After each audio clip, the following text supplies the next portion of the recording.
All right.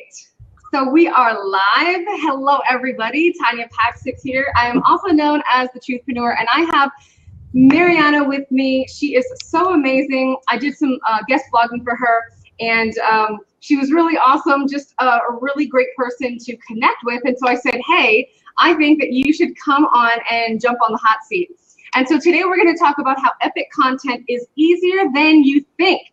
So we have a couple questions that there are very common questions that people ask when it comes to content and social media. And then I have some questions from the audience that we'll be able to ask as well. All right. So, all right, cool. And so go ahead and tell us a little bit about yourself. Okay, sure. So my name's Mariana. I'm a business coach. I free moms from the 9-to-5 struggle. I help with creating marketing strategy and helping them really to build profitable businesses. I also help them. All of my people are online businesses, so I help them like to avoid the tech overwhelm. And I'm like a real tech nerd. And also, and I think that's like unique for business coaches anyway. And I also help them with getting clients. That's actually what most people come to me with, is how to get clients. And always where I start with them is with creating content. And so that's really what I help people with. My background story, I'm actually a nurse, and it's a little bit like convoluted how I got here, but I started as a health coach in January of 2015. And I was chugging along. I got pregnant really soon after I started my online business, and I continued to work through that. And my daughter was born a preemie, and I was able to sustain my family through my online income. And so I thought, I think like I've gone through this for a reason, and that reason is to help other moms and other women who want to build online businesses and that want to do it in a way that's profitable and that helps them to be able to have the flexibility to see their kids more. So that's when I switched over, and I officially launched in January, and I've been doing really, really well. I've surpassed my corporate income every single month since February. So wow, that is so awesome. Yeah, I love it. I love it. That's an amazing story. And it's so funny, like we start following our passion, and then it just, we just go through the journey of and yield to whatever it takes us to. Yeah. And I think too, like once I was in that alignment, like I was just so knew that this was the thing that I needed to do. And once all of those things aligned for me, it just went even quicker than it ever did for me. And it just felt so much easier, even though I was doing it with my preemie daughter who was on special needs and she was on monitors, and it was a really difficult time, but none of that stopped me just because I was so passionate about what I was doing and the lives that I was impacting that like it didn't even feel like work. So I think like that's the magic when you find that thing that really lights you up. Absolutely. I can totally agree with that. I think it's definitely important, and that's why I always tell people, don't look so much to build on skill or experience, but really look to build on your passion. Just start going for it. I mean, when I first started, I was doing, I think it was Avon or something.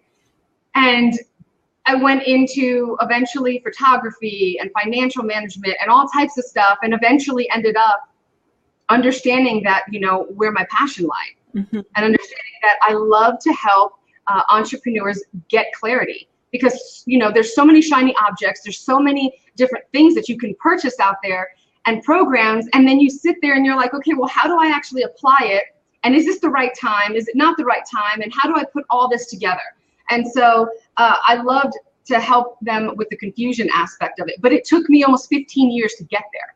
Yeah. You know what I mean? It was like 12 years of entrepreneurship. I'm headed over to 15 years, but 12 years, between the 11 and 12 year mark is when I really, really got that grasp of, okay, what is the value of coaching and why should I do this? Now it was a pretty long journey, but I allowed myself to go through it. So I love it. And, we can use that also in our social media as well. So definitely anybody in the live, if you guys have any questions on creating epic content for social media or engaging, definitely post the questions in the chat. We already have some pre-questions that we have, so let's get into it. Okay. Ready for it? Sounds good. All right, so you're on the hot seat. Okay. All right, cool. So here we go. So we have a question. How do you get the word out about your business? And I believe that is such a broad question because everybody is conditioned a certain way. Everybody, whether you're introvert, extrovert, love to connect, love to create, there's so many different ways. But I guess, how do you normally answer that question? So that is like one of the most common questions I get. I have a Facebook group and it's for mom entrepreneurs, and every single person that comes in, I ask them what they're struggling with, how I can help them. And that's pretty much the number one question I get. So where I usually start is definitely use social media. Doesn't matter if you're an online biz or an offline biz.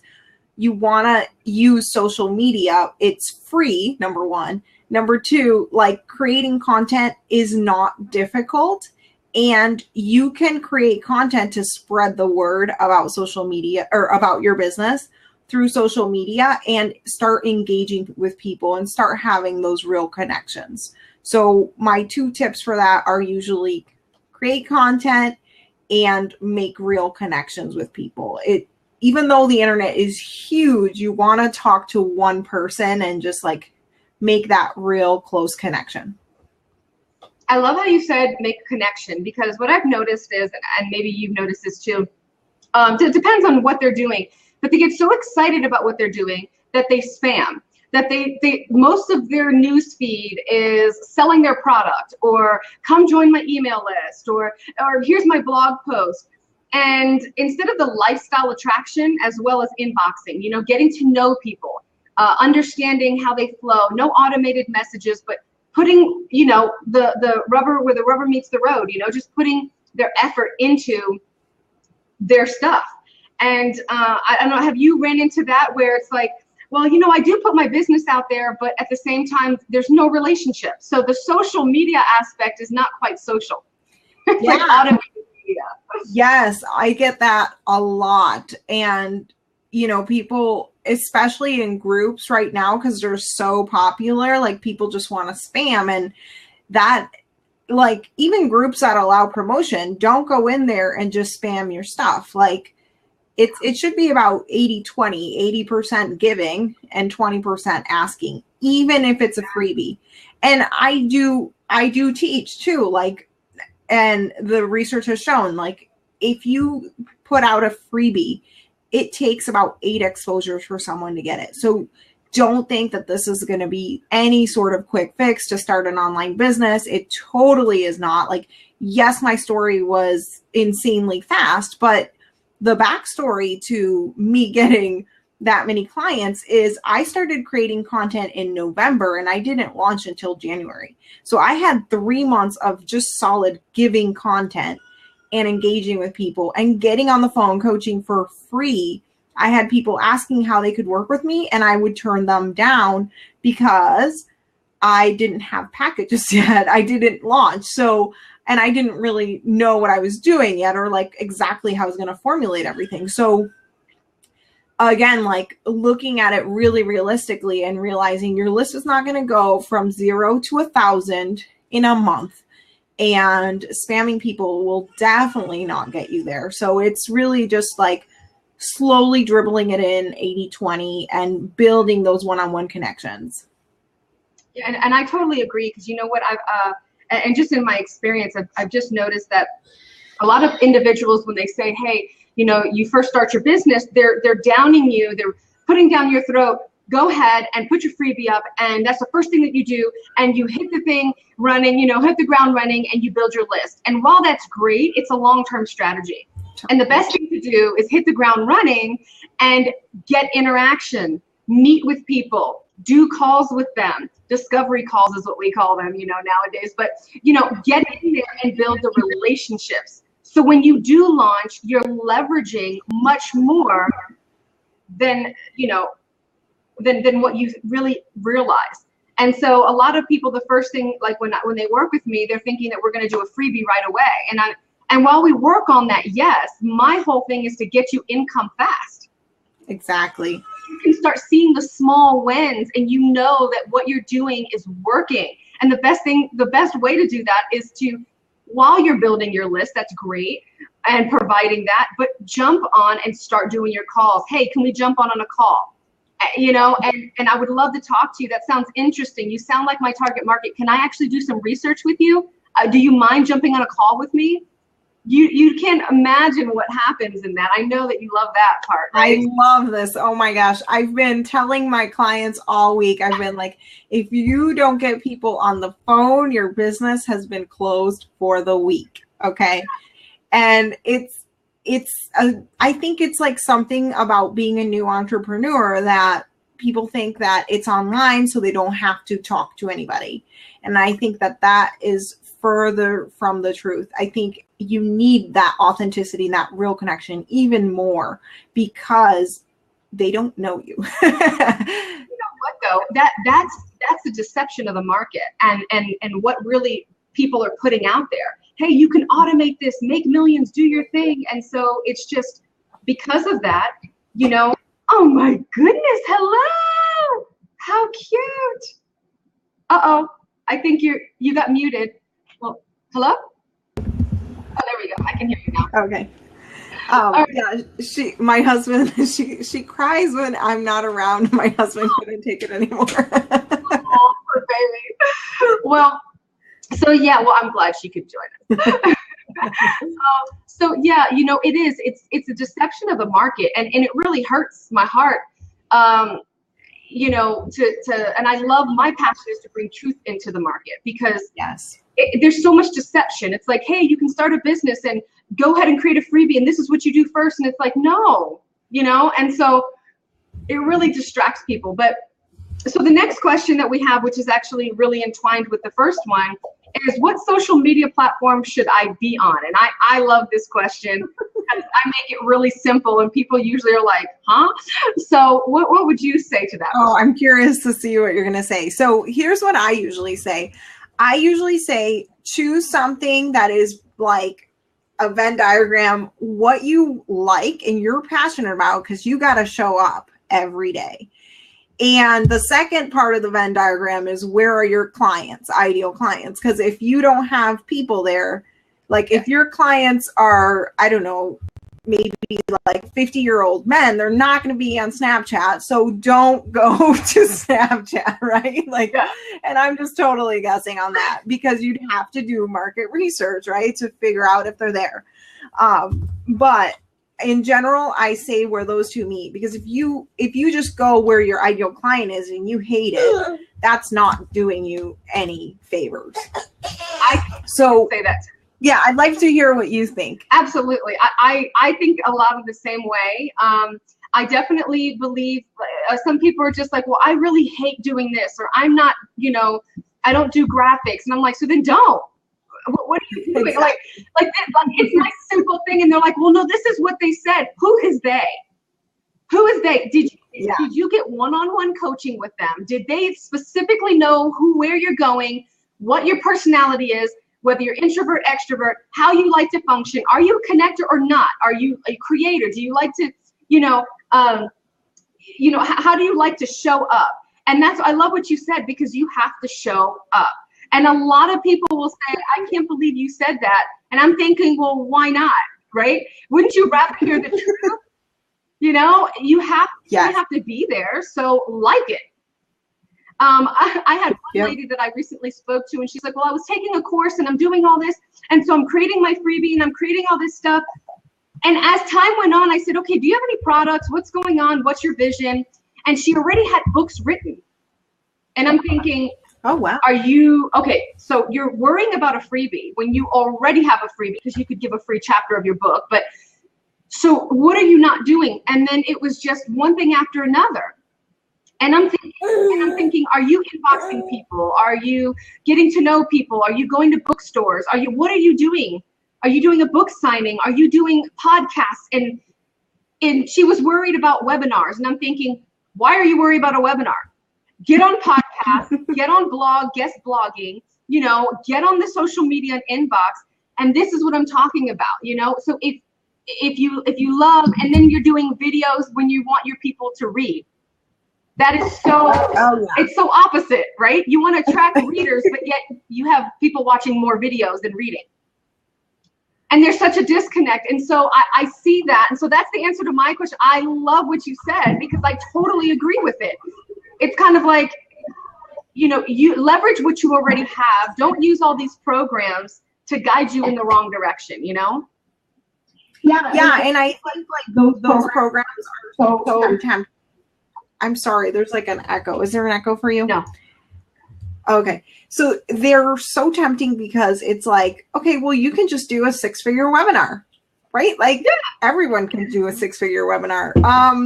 Tell you, I've done probably like 6 or 7 webinars. I think the first one I had 0 people on my webinar, right? Like, and it's grown. Like I think on the last one, I got around 60.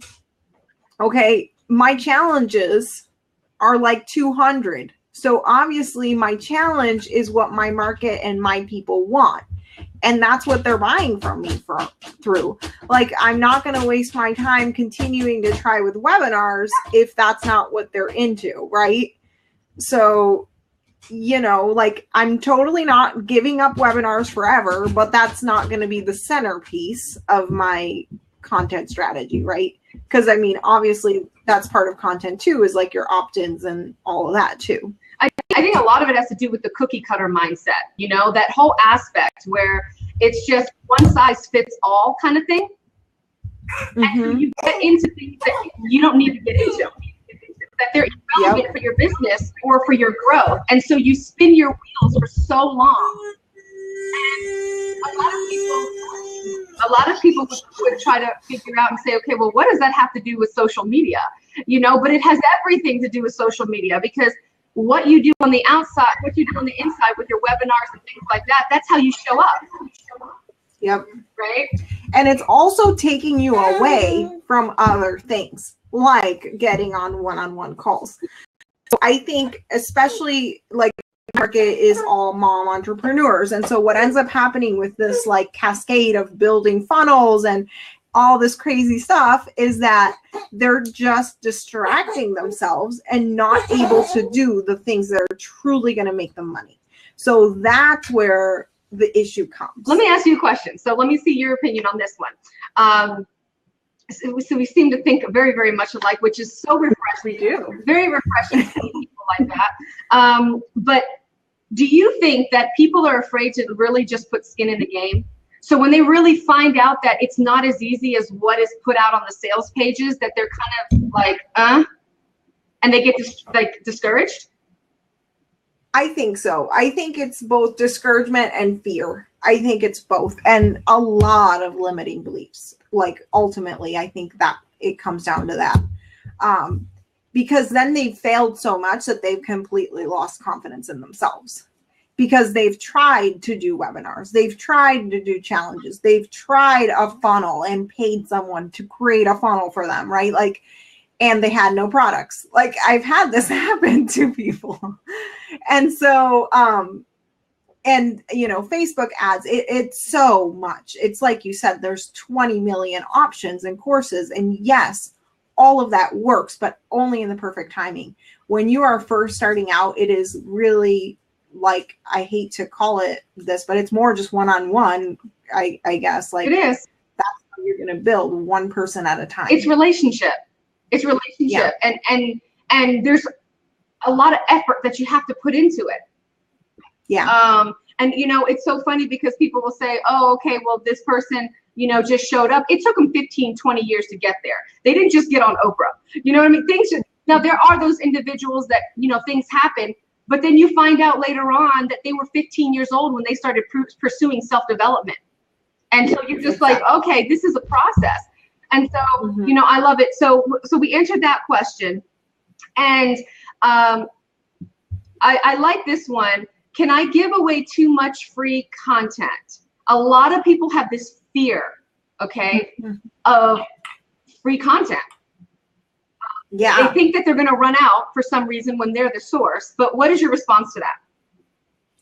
So my belief is that you can never give away too much for free. And I think I even asked this question myself the other day because I was thinking of creating a membership site, and you helped me with this because you said it's not like your content is still you're going to amplify the content. You're going to give like meaning to the content inside of the membership site, right? Like where it's the straight up content out into the free land. And once they're in your opt-in, once they're in your membership site, once they're coaching with you, then you teach them the application of it and where it applies to them. Yeah. So that's where like, I don't feel that you can give too much away. And I also think like, it's almost just a limiting belief. I worked with a potty training coach, and she is brilliant. By the way, if anyone wants a potty training coach, she helped me potty train my kid in 3 days, my 2-year-old. So she is a genius at what she does. And at any rate, I helped her, and she's like, I just don't think I can come up with that much content about potty training. And she went through my challenge that I showed you, and she was able to come up with over 3 months of content in no time. And she's like, see, I guess it wasn't that hard. And I was like, exactly. It was just a limiting belief that she had, that there was just not enough to talk about. But think about how if somebody, and I think it's also partially because you know what you know, but other people have no idea what you know, and you have to show your expertise. That's why giving away content for free is not a problem.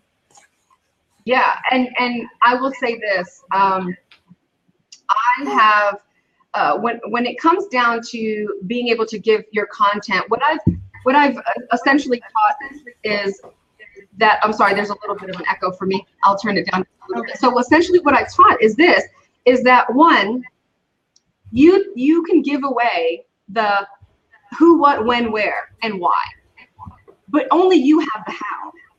Only you have the way that people are going to practically put it together and how it can formulate to who they are and their company, right?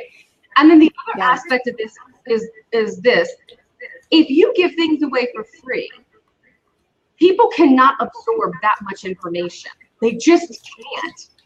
And so what you're essentially doing, if you're trying to give away everything, you're doing an injustice at the same time. Yeah. One, you have to teach people how to invest in themselves. That's one thing that society doesn't have. And I believe it's because, we can get loans and all this other stuff for college education, and then we never really pay it because we can defer it year after year.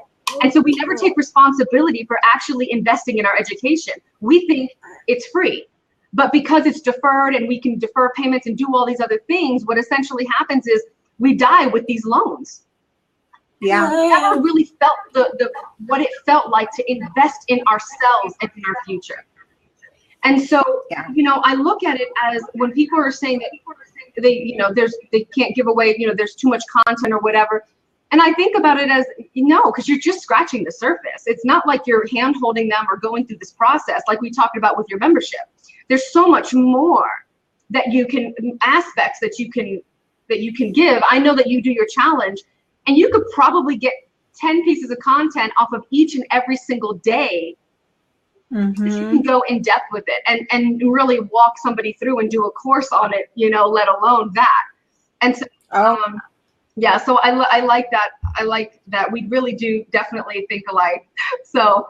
And I think too, like there's another piece that once they do invest, right? Like they can see your free blogs on all of these topics. And I have a blog that I blog every week. There's people that read my blog every single week, and they still come to me asking me questions after they've commented on my blog. Yeah. So I know they've read it. I know they interacted, right? So it comes to a different level once they've bought in. right? Like once they're your client, they've paid, it's like a light bulb goes off, or it's like, now I'm ready to absorb it. Like you're giving it, but they might not be ready to receive at that time.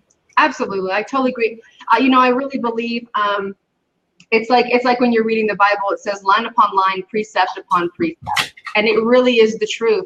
It's line upon line and understanding one revelation after the next. And you're like, oh my gosh, now I got it all put together. But it's meeting people, engaging, reading an article, reading a book, watching a video, doing a lesson. And then all of a sudden it's like everything comes together. And so yes, that gives me a good lead into Ayana. Sorry if I didn't say it right. Ayana, she says, what are the best ways to engage my audience with social media? Because obviously individuals, they're putting things out there and they hear crickets, right? So how are you getting that engagement? What kind of content are we talking about? And when we say epic, we're talking obviously a lot of value in over 2,000 words, 2,500 words, but. So what I normally do, there's a few things that I do to get more engagement. Number one is have a captivating headline. So starting everything you do with a headline. If it's a Facebook post, have a headline. Even on Twitter, you can have a small question or something to get their attention, right? So that's the first thing. The second thing is include a call to action. If you want them to engage, you need to ask for it. Having your website URL on your picture is really pointless unless you say, go here. Okay, it has to be super crystal clear what you want them to do and have only one thing that you want them to do. So whether it's comment or click here or whatever you decide for that post. And then the other part is have content that is really good, that engages people, or that helps them, right? So most of my content, I've done a few like of the different personality tests, and I guess I'm INTJ. So you are too. Awesome. That's why we get along so well. That's why we think so much alike. So I am like a lot about teaching, right? So that just ends up being most of my content is like, I will literally just teach you like A, B, C, D, right? So that ends up being a lot of my content. And for me, it's harder, but I do have to do it, is the personal stuff. Yeah. Right. So like, yesterday I was on a walk with my dog, and it was like beautiful sunset and this mood. And I was just like, in heaven because my husband let me take a nap for 3 hours. So I shared that, right? And it doesn't have to be uber personal. It doesn't have to be like your life story. But just those little bits that like show the things you like, what you enjoy, those little bits about yourself. And then I asked a question. I said, like, what are you grateful for today? I was grateful for the moon. And everybody started posting what they were grateful for. So again, I asked them specifically a question after I told my story. And then that's how I asked them to engage with me. Yeah, I love, essentially what it is just a call to action.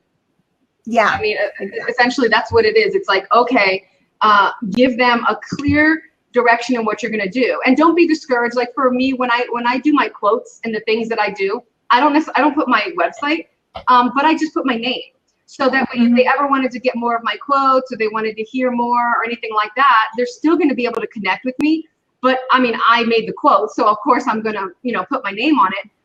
But, those are little things that I do essentially. And you're right, give them a clear call to action and make sure that it's still along with your brand, right? I mean, you're kind of, even when I'm thinking about things, for the day, I talk about clarity in all perspectives. So I sometimes talk about health and eating and I tell them what I'm doing and things like that. But at the same time, I don't make things so irrelevant to my brand that won't get engagement to where I can show some type of my expertise at one point in time, right? I don't go like way off into left field. I might say, okay, I was at a baseball game And it really made me think about this when I saw this. So I take that experience and I teach as well. So I know that you probably, I have to do that. That's what I do. Yeah.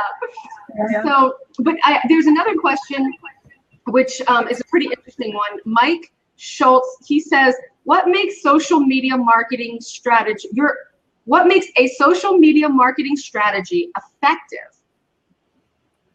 I think that what makes it effective is planning. I think that. I don't think we heard you. You kind of came out for 1 second. Okay. I said, I believe that what makes it effective is planning around what you're going to promote. So let's say, for example, I just launched a biz boot camp. I just sold it out today. And what it was like a boot camp for moms who needed to get like serious on their business while their kids are home from school over the summer. And so what I ended up doing is like a few weeks before I started talking about this, like, this is the truth. You're going to have to post to crickets for 60 to 90 days. You have to just keep posting. Like I forgot to mention, back to the crickets answer, was you got to just keep showing up. Just because you hear crickets does not mean you stop. It just means that you continue to show up, and eventually they'll interact with you. You know, not in a spammy way. And you know, what's funny about that, I'll jump in. I was doing that, and I was just going and I didn't realize, but I would like look at a video and nobody commented, but I would see so many views, and I'd look at the statistics, and a lot of people, like 85%, watched all the way through. And so I realized that so many people are watching but not saying anything. I'm gonna say, like, I can count on both hands how many people have come up to me and said, I've watched you for 2 years just to see if you were real, and to see if you were talking, like, what you were doing, what you were actually teaching. And we're going to stick around and be consistent for 2 years before they actually hired me to coach them or do anything. Crazy. Wow. But people were watching. So just a little tidbit of encouragement for people. Look at the statistics. A lot of people are clicking and watching. They're just not commenting. Most people are not trained to engage unless you trigger an emotional something in them that day. Yes. I love that. I think that's a great point. Yeah, and Ashvan said, that's nice to hear. I get lots of crickets. Hey, don't worry about it. Look at your statistics. Keep on going. I'm telling you, 2 years is a long time. And then I just started getting clients up the wazoo, and they're like, I've been watching you. And I finally said, enough is enough. I have to do it and take action. And I'm like, wow. But if I wasn't consistent and I didn't stay on point, it would have never happened. So go ahead and continue about the crickets. Okay, yes. And I believe that it takes about 60 to 90 days for you to see the results of what you're starting to put in. So what did I do before this started? I started real talk with my audience, right? I did some blog posts that were like, I think one of them was, is your business on a crash diet? Like, right? Like, are you being inconsistent, right? Are you really into this? Do you have a real why? I had a real honest conversation about what it was like to be in business, and just like telling it totally real with them. And then a few days after that, I started the promotion for this course. So what that basically goes back to is, in order for it to work, it needs to be planned.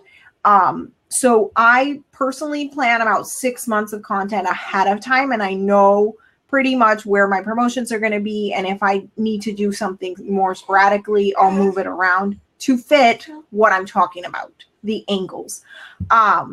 So that's kind of how you get it to work. And I think that second part of planning is, once you've planned, it makes it so easy to stay consistent.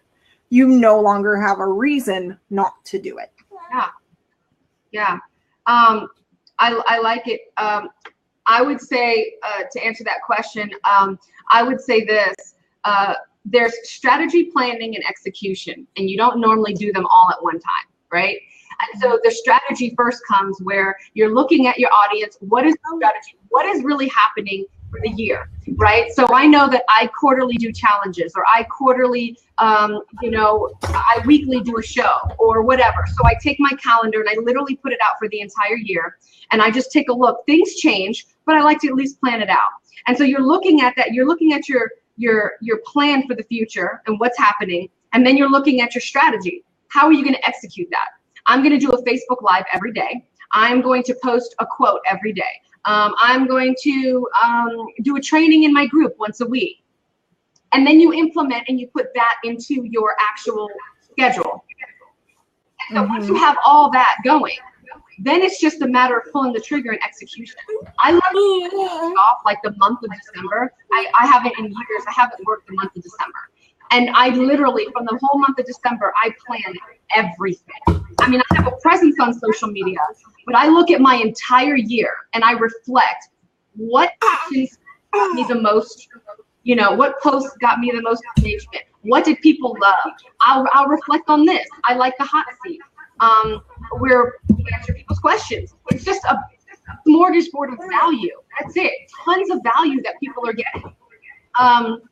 It might not last forever though. Yeah. So I think that's a really big thing is, and it can scare people. I don't know what advice do you give to people that, they don't like to plan. They just like to wing it. I mean, I like to wing it too, but I know that I have to have some type of accountability to hold me in that as a creative person, INTJ as well. So how do you tell people that are trying to fight the process? So what I do, I plan just the topic for the week, and then I get creative by looking at it in my kitchen calendar, and I'll just look at it all week and think, how can I insert maybe a story? Maybe my toddler does something that totally is like, this is an amazing story that totally relates to business. Or maybe it's something that happens in my life. Like you said, you went to a game. I went to a soccer game, and I had a story to give about the soccer game too, right? So like, that's how I get creative, is within the plan. If you love to do fly by the seat of your pants, I would say just plan 2 weeks ahead. I think you'll be so much less stressed and so much further along with as far as creating really good content and not having it be, still being creative, right? But not having it be like so much pressure for you. Absolutely. I completely agree. And I started off with like 2 increments for projects and things like that. Because there's a difference between a project and a goal, right? And so I would do the same thing. And I actually had a notebook that I would carry around. And then eventually I have it on my phone where every time I got an idea, I threw that topic down. I just threw a whole list of it. So then when I actually was going to speak about something or do something, I already had a huge list of anything I could grab on and talk about. Yeah. I would even just like sit there sometimes to get an idea. I would talk in my phone, and then I would email it to myself, and that would become a blog post. Oh, that's awesome. Yeah, I love to just talk and, talk on my phone and then go for it. I actually did it for the guest blog post that I did for you. I literally I just spoke. I paced back and forth because I like to walk around, and I just did it. And then I threw it into my computer and then take a look at it, edit it, and that type of thing. So, because sometimes it can be daunting, obviously, sitting down to write content, and some people, don't like that. And so there's other ways of going about that. But, in wrapping up, I want to talk about your challenge, and I want to talk about a lot of the things that you put in your challenge. It was really awesome to be able to create wonderful content. And I always tell my people, I said, hey, look, get a web and just put one topic in there, and then start branching it out to multiple topics, and then break it down. And eventually you're going to see you have hundreds of things you can talk about. You can do a challenge and then break it down. Each day could be a blog post. Yeah. And most people feel guilty about that because they're like, well, how would I charge for a challenge or charge for a product that I have done already? Well, you're already going to do an extension in your product already when you actually make it a product. It's not going to be as small as what you put in your blog post. That's number one. And number two, people will pay you to consolidate and make it easier for them so they can find everything in one spot. Or else they take months trying to find everything and piece it together, right? That's what we do. We help them piece it together. So can you give our audience, that's always a question, right? Is, you know, and if you have any questions, go ahead and put them in the chat from wherever you are. But, you know, what would you say are the best ways to just continuously create epic content? Very easy. Very easy. Similar to what you said, and that is repurpose. It's echoing for me. Just a slight bit. Okay. There you go. So basically, I repurpose content, and how I do it is slightly different. It's not completely repurposed. So do you want me to go through kind of the challenge a little bit? Yeah, go for it. Go for it, because everybody wants to know your secrets. Okay. So when I start with people, what I have them do is like, think of their central message. Like, what do you help people do? What is the one problem that you solve for somebody? And how do you help them solve that? So from there, think of that as like a bullseye. And you're always going to be aiming at the bullseye. Every piece of content that you have is going to relate back to that bullseye statement. So for me, it's freeing moms from the 9-to-5 struggle. So everything I do, I'm not going to be talking about dieting. I say, how is your business on a crash diet? But I'm not going to be talking about, you know, nutritional tips or anything like that. Okay. So then that is your bullseye center that you're aiming for. Then what I do is create 5 themes around that you're going to help people with. So for me, it's marketing, it's business advice, it's mindset, because that's a huge piece. And I talk a lot about techie stuff because those little annoying technical glitches. And then, so whatever your 5 themes are going to be. Oh my goodness, girl. So when you develop your 5 themes, now just brainstorm. Okay, am I going too fast? No, it's recorded. Oh, okay. I'm writing down questions I would have for you after. Okay. So once you've brainstormed your 5 themes, then you can brainstorm a blog topic under each theme. And obviously you're going to think of more than one. Yeah. In the challenge, we come up with 3, 2, 6. And once you've created 6 of those, or let's just say you're not creative and you only came up with 3 under each of the 5 themes already goes to 15. Each of those, one blog post, becomes 15 weeks of topics. So I multiply that out. Like if the blog post is 5 tips to using Trello. I'm obsessed with Trello. So let's say my blog post for the week was 5 tips to use Trello for your business. Well, from there, I would take each of those 5 tips and take a slightly different spin on them and put that on social media. So it might be an image where it like encapsulates the entire tip, and that's for Instagram. It might be that same image, I'll use it on Facebook and maybe take a different story or a different analogy. That's for Facebook. And so I basically do it as a system. So that's my system for creating content. Sorry, my daughter is so. Oh, you're fine. You're fine. I'm a mom too, so I get it. You know, I'll say this, that I'll add into there when you were talking about, as you were talking about repurposing, I'll just throw that shameless plug of saying, hey, make it relevant to the platform that you're in.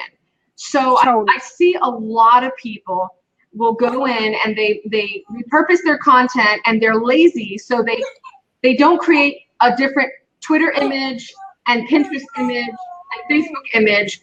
They just make it all in one. And because they're lazy, right? So they don't make it to the context of the platform. So you know, if you take one picture that you normally would grab somebody on Facebook, it won't grab the same person on Pinterest because you're looking more for the actionable steps, a layout, infographics, things like that. So, that's another way to repurpose your content very easily is make an infographic or, and put it. I love to do Meet Edgar because it's just phenomenal. I'm able to throw my content in there and make it literally evergreen. Like it recycles all the time. So all I have to do is just feed the queue, which is easier to do than having to think about having to schedule my social media every week. But yeah, I like the way that you did it because it's very direct. Like for instance, I love the health aspect. And I think that as a business owner, a lot of people, they don't have the clarity. And no matter what they do, they're not going to get it per se, because it's the way that they're eating.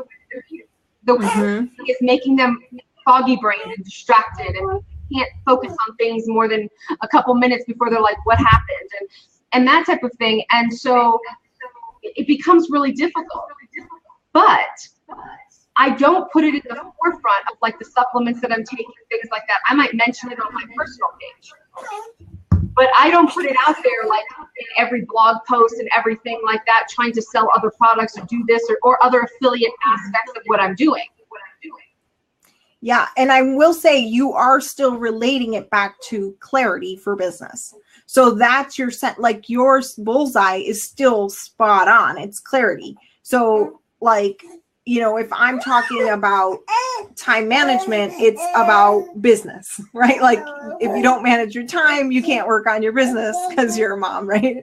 So it's the same thing, right? Like you can talk about other topics, but how does it, you have to show them how it relates back to your central message. Not just assume. Yeah. Yeah. Bridging is really, really huge. And bridging is something big also to have for, for your, in general, for even your offers, anything that you're doing, you always want to bridge and you want to be able to do that. And, I think it's really great that we can have a lot of topics to talk about. If you really just sat there and did exactly what you said to do, break it down into themes, how you like to help, and break those even down, you can find so many things. I love to use this app, and it's called Quora. Have you ever heard of it? Yeah, I have. Where they ask questions? They do. They ask questions. I love to use it. A lot of my content, I'll research, and then I will literally name some of my blog posts the exact question, because I'll see that it got tons of interaction. And that means that a lot of people were coming, and I'll read their comments and I'll read their pain points. And so I also use BuzzSumo. Yes. Yeah, I use that. I find out exactly clarity or productivity or whatever. I'll put the word in there and I'll throw it in there. So guys, there's tons of ways to get content. Yeah. And I think the other thing too is like, are your people always asking you? Like for me, this thing just happened to keep coming up, right? Like moms were like, okay, well, the summer, I just can't even think about my business right now. My kids are all home and they're driving me nuts, right? Yeah. And so then I was like, okay, well, let me create some content around this. Let me create an offer, right? Like that was not planned. Yeah. But I tailored what I had as my plan and like tailored it to what they needed, right? So like, there's a difference between like completely flying by the seat of your pants and listening to your audience. Yeah.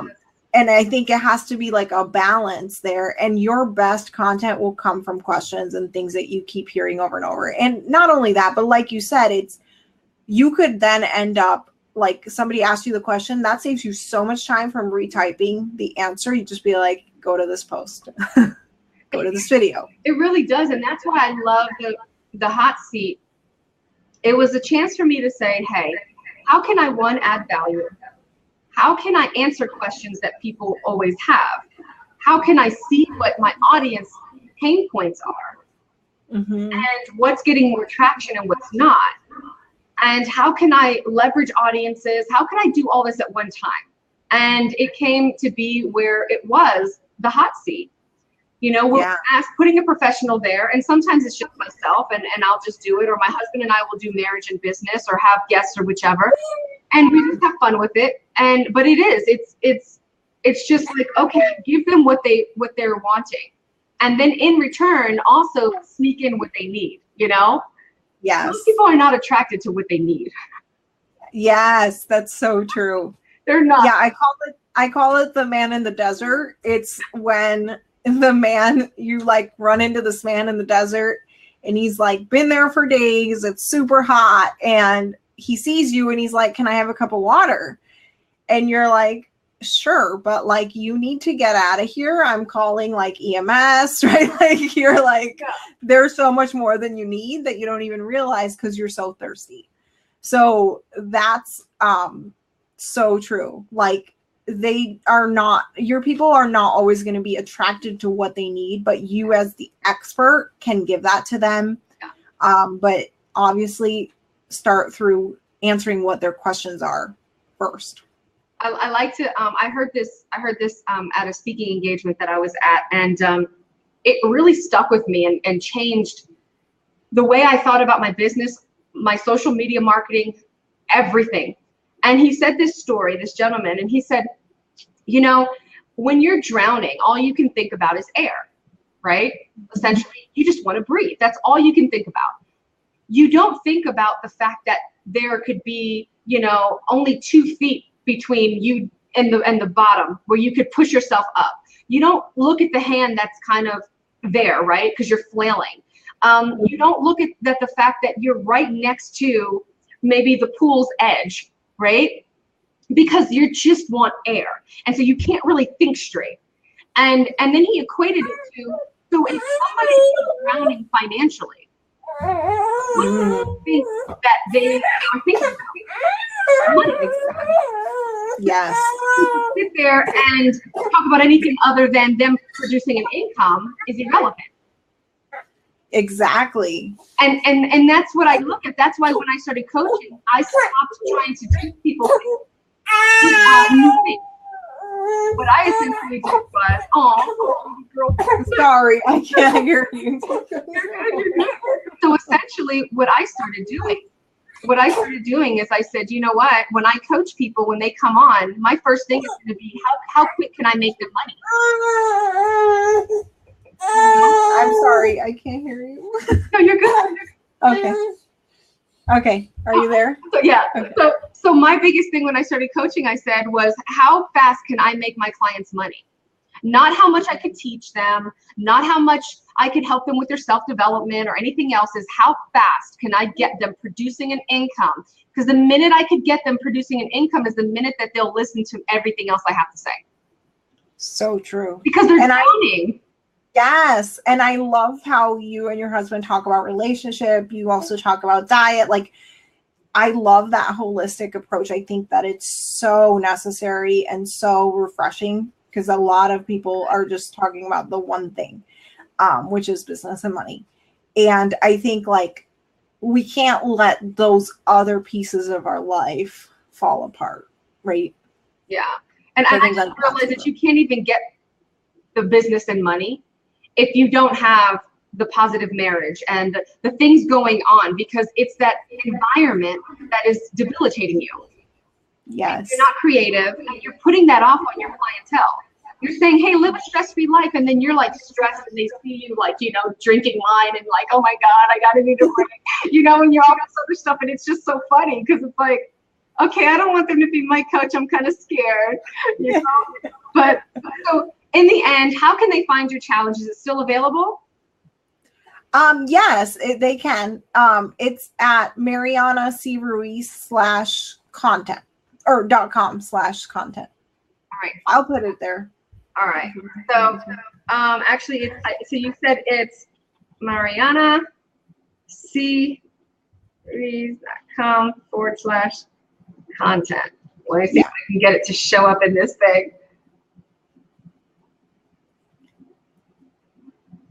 All right, cool. So I'll definitely have it on the replay, and it is also up right here if you're watching live on Blab as well. So I know we have someone watching right now. So definitely watch the replay and go to her site. You want to say that again?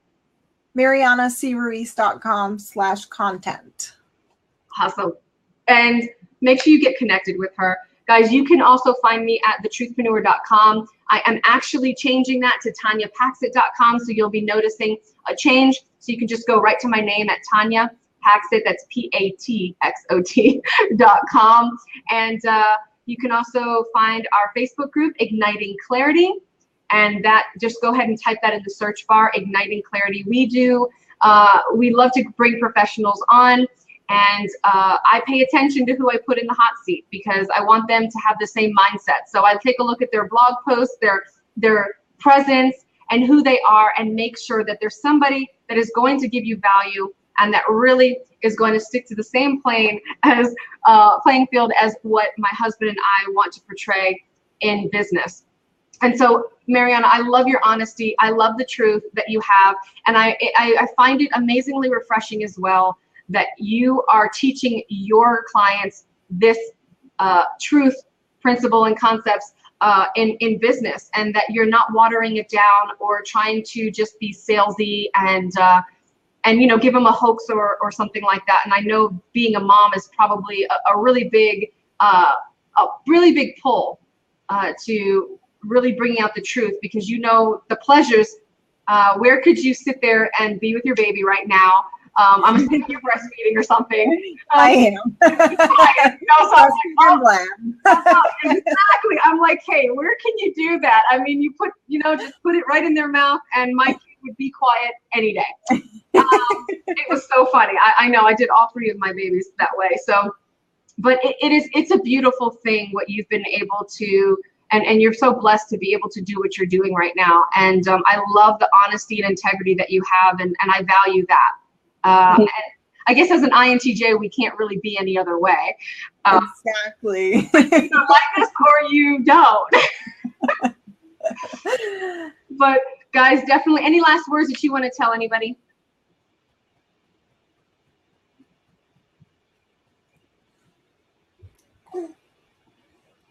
Mariana, any last words that you want to tell I thought anybody? you were asking people. Okay. No, so I think, thank you for having me. It's been awesome talking to you. I can't wait. I want to join your group. I'm not in your group, and I'll invite you to my group too. Yeah. And I'm coming up with a lot of cool stuff by the end of the year. I want to launch a podcast for mom entrepreneurs. Yeah. So I'm really excited about that. And working on that and a few other things. So really excited.